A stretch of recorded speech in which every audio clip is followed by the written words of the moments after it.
Hello, my name is Kyla Sadler and my supervisor is Dr. Tamara Bodner, and today I will be talking about the effect of prenatal alcohol exposure across the lifespan.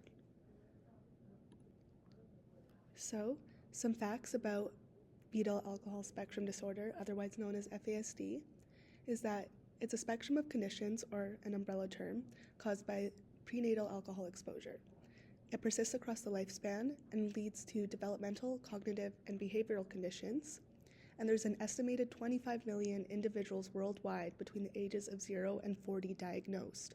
Although, this leads me into my next point, as this number is severely misrepresented as fetal alcohol syndrome alone, which is underneath the fetal alcohol spectrum disorder, was not a diagnosis till 1973. This means that there is a large amount of people that are not diagnosed or who have not been suspected of being diagnosed.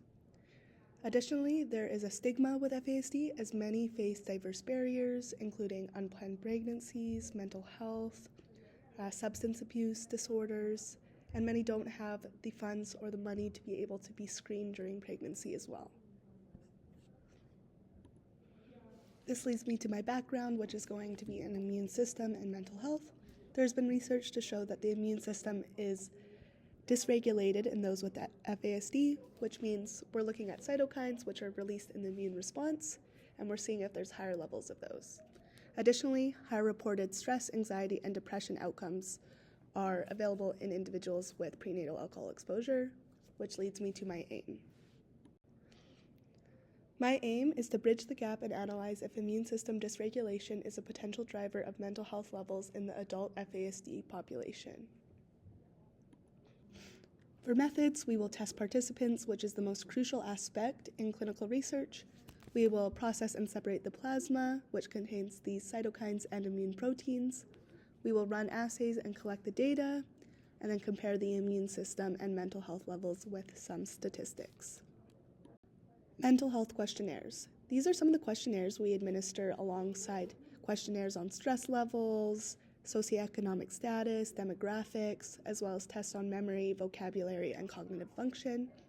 But my specific focus will be on Beck's anxiety and Beck's depression inventory to look at self-reported outcomes of these mental health levels. For data collection, there's a series of steps that we need to follow.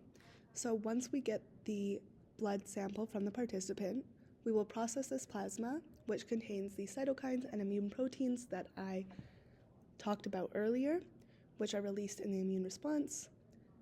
We want to separate these from the white blood cells and red blood cells just so we're left with this plasma and immune protein. We're going to then run immunoassays with mesoscale discovery. So this is a way for us to quantify the amount of cytokines that are in the sample we are given. Mesoscale discovery is similar to what we call ELISA, which quantifies the amount of protein, but with a colorimetric assay. Instead of colorimetric, we're going to use electrical signals, otherwise known as electrochemical luminescence.